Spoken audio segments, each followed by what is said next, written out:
퓨처마인드의 전춘익 대표님 모시고 재미있는 이야기 나눠보도록 하겠습니다. 대표님 안녕하십니까? 네, 안녕하십니까? 네, 오늘은 클라우드 기반의 콜센터 차세대 모델로 최근에 지금 부상하고 있는 그런 부분입니다. 물론 사실 뭐 예전부터 많이 이야기가 있었던 그런 분야이기도 하죠. 네, 콜센터에서 자꾸 이제 변화에 대한 부분들은 계속 얘기가 되고 있었던 네. 부분이기 때문에 이제 맞아요. 이번 이제 코로나 네, 바이러스 때문에 맞습니다. 좀 더 네. 이제 그런 얘기가 이제 부상이 된 것 같습니다. 네.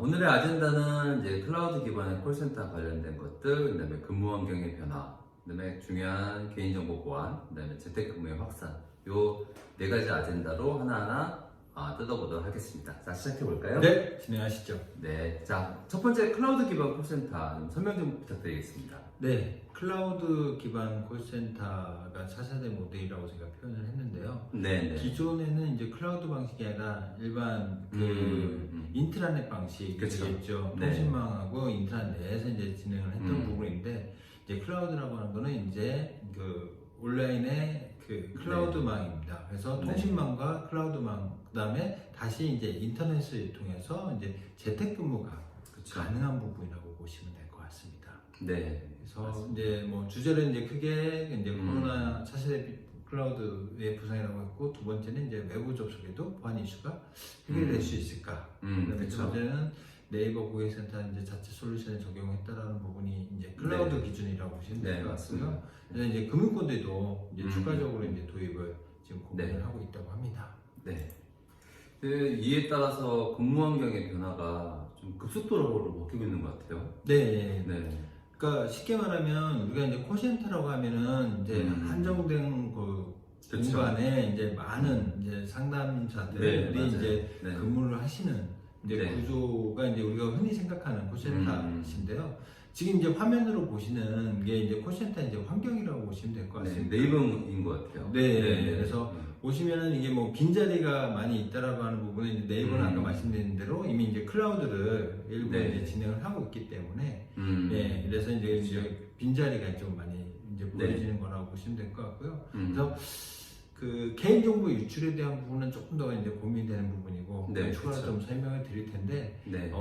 지금 보시는 부분이 어떻게 보면 이제 앞으로 우리가 네. 가야 할 이제 비즈니스 모델이기 때문에 실제는 이제 빈 자리가 아니라 이제 저 공간 자체가 이제 한정된 그쵸. 인원을 좀 줄이는 거죠. 그래서 네. 여기 보시면은 이제 네이버 같은 경우는 이제 자발적으로 이제 나오는 지원, 뭐 내부의 집안의 뭐 환경이 안 돼서 그럴 수도 있으니까 그쵸. 70% 이상은 이제 재택근무가 가능하다라고 합니다. 네, 그렇군요.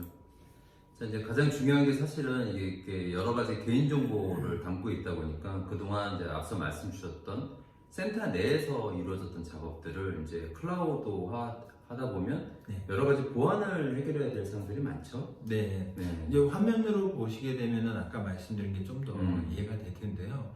그러니까 우리가 보통 뭐 1588, 1544, 1577 네. 이렇게 하는 게 이제 통신사의 그 콜센터로 이용하는 대표번호거든요. 그러면 그 통신사 망을 통해 가지고 그 콜센터의 이제 내부망으로, 그러니까 뭐 교환기, 그다음에 그쵸. CTI 장비, 우리가 하는 녹취 장비 이런 장비들을 기반으로 해서 이제 상담자한테 어떤 상담콜이 배분이 되는 구조라고 그쵸. 보시면 되는데요. 클라우드 방식에 대한 거는 이제 고객이 똑같이 이제 통신사의 1588, 1577, 1544 이런 통신사의 통신망으로 전화를 하는 건 똑같습니다. 그렇죠. 고객이 그렇죠. 느끼는 거는 사실 달라지는 건 없고요. 네. 어떤 그 콜센터 장비가 어떤 내부망에 있는 게 아니라 클라우드 IDC 센터의 어떤 클라우드 플랫폼이 따로 이제 구성이 되는 거고요. 네. 그리고 이제 상담사들이 그 클라우드망에 별도로 이제 접속을 할 수 있는 그렇죠. 이제 특정 IP들을 이제 배정을 받으셔서 집에서 그러니까 헤드셋하고 이제 전화기만 가지고 네. 이제 상담할 수 있는 구조이기 때문에요. 고객 입장에서는 똑같은 환경이라고 보시면 되고, 상담사 입장에서 이제 재택근무, 그러니까 웹 브라우저로 뭐 헤드셋으로 바로바로 상담할 수 있는 구조가 이제 주요 클라우드의 기본 포인트라고 보시면 될 것 같습니다. 네, 맞습니다. 네, 그래서 일반적인 콜센터 구조와 이제 클라우드의 구성, 네, 장단점도 이렇게 조금 더 디테일하게 좀 담아주셨습니다. 이것도 좀 설명을 좀 이어서 좀 부탁드리겠습니다. 네, 그게 방금 말씀드렸던 그런 장비들을 다 갖추고 하느냐, 아니면은 클라우드 IDC에 플랫폼을 다 하나로 묶어놓고 여러 공간의 제약이 없이 서비스를 할 수 있느냐, 이 부분에 보시면 어떤 인프라를 어떤 구성하는 환경 자체가 훨씬 더 이제 비용을 이제 절감할 수 있는 부분이 될 것 같고요. 그렇죠. 그러다 보니까 어떤 콜센터 하나하나 구성하는 것도 이제 빠른 속도, 그다음에 네. 여러 곳에서 다양하게 음. 서비스를 확대할 수 있는 부분, 그다음에 생산성에 대한 부분도 당연히 높아질 수가 있겠죠. 왜냐면 어떤 인프라를 구축하는 비용 자체가 플랫폼을 한번 구축하고 나면은 이제 추가로 확대하는 부분들이 좀 더 유연해지죠. 유연하게 네. 할 수 있는 부분이 있고요. 성능의 부분도 그 장비 하나하나를 업그레이드하는 게 아니라 클라우드 플랫폼에서 관리하는 부분이기 때문에 그런 부분에서도 조금 더 비용 절감이나 성능의 어떤 유지 이런 거에도 효과를 낼 수 있는 부분이긴 한데요.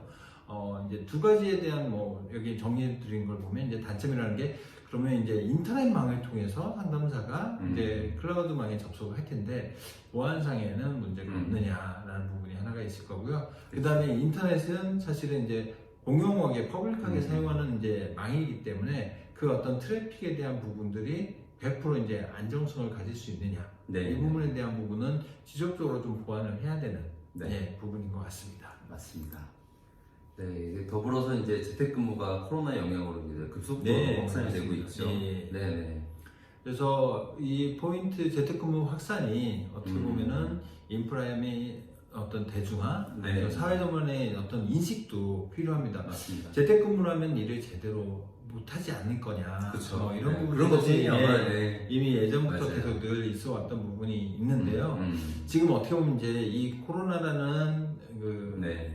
인재가 아니라 뭐 자연재해가 되겠죠. 그렇죠. 예. 네. 이런 위급 상황에서 어떤 새로운 혁신이 되는 부분이 재택근무의 하나의 요소가 될 텐데요. 그래서 질병관리 부분은 이미 이제 클라우드로 전환하겠다라고 네, 네, 하고 네. 있고, 효성 ITX 콜센터로 유명하죠. 그렇죠. 예. 네. 그다음에 이제 네이버 비즈니스 플랫폼, 그다음 삼성전자, LG 플러스 등의 네. 어떤 플랫폼을 이용해가지고 클라우드로 음. 하겠다는 거고요.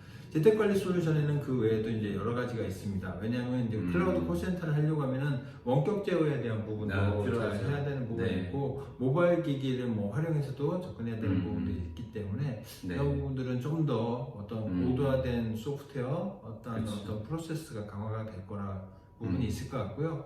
그 다음에 이제 재택근무에 대한 어떤 인식의 변화가 필요하다고 했는데, 어떤 이제 성과 측정에 그렇죠. 대한 어떤 프로세스도 좀 재택근무에 맞게 네. 변화가 변화가 되겠죠. 변화가 네. 필요할 것 같습니다. 네, 맞습니다. 그래서 오늘은 사실은 이 클라우드 콜센터의 범위가 굉장히 넓긴 한데 우리 전 대표님께서 지금 함축적으로 이렇게 설명 잘 해주신 것 같습니다. 더 많은 정보는 유튜브에서 캐치온마인드를 검색하셔도 되고 페이스북에서도 캐치온마인드로 검색하셔도 됩니다. 그리고 또 이제 캐치온 ai.co.kr에서 텔레그램을 통한 다양한 정보를 조만간에 여러분께 선보일 것 같습니다. 그때 다시 좀 특집편을 좀 마련하도록 하겠습니다. 대표님 오늘도 고생 많으셨고요. 네. 구호 한번 외치면서 마무리하도록 하겠습니다. 네. 구독과 좋아요는 큰 힘이 됩니다.